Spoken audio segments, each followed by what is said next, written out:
નમસ્કાર વડોદરા. વડોદરામાં અગાઉ ઘણી બધી વાર અમે રજૂઆત કરી છે વડોદરાના એરપોર્ટ બાબતે કે ત્યાં માતાજીના ગરબા નીચે ફ્લોરમાં કાર્પેટ પર લગાવવામાં આવે છે.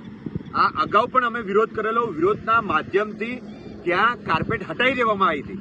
પરંતુ હાલ હજુ પણ આજની તારીખમાં પણ વીઆઈપી લોન્ચ છે, જ્યાં અરાઇવલ ને ડિપાર્ચર બે જગ્યા પર, જ્યાં મોટા મોટા નેતાઓ વડોદરામાં આવતા હોય છે, વડોદરામાં મોટા મોટા જે પ્રતિષ્ઠિત લોકો છે, જ્યાં વેઇટિંગ લોન્ચમાં જાય છે, વેઇટિંગ લોન્ચમાં આજની તારીખ પર પણ એ કાર્પેટ એવી ને એવી જ રાખવામાં આવી છે.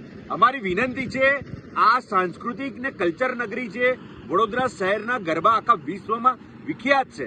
એવા સંજોગોમાં જો આ કાર્પેટ હાલની તારીખમાં પણ જો લોકોના પગ નીચે જો રોંદાતા હોય, માતાજીના ગરબાનું પ્રતિક રોંદાતું હોય, તો એ આખા શહેર માટે, આખા રાજ્ય માટે, આખા વિશ્વમાં એક કલંકિત વાત કહેવાય. અને આ જ બાબત પર અગાઉ પણ અમે ધ્યાન દોર્યું છે.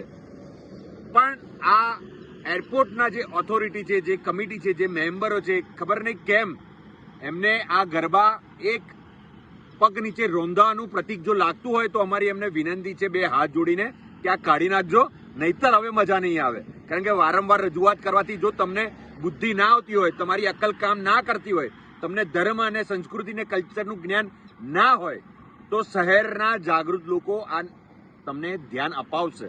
અને કડક શબ્દોમાં અમે કહીએ છીએ, જો વહેલી તકે નહીં હટે તો આનું પરિણામ પણ બહુ મોટું આવશે.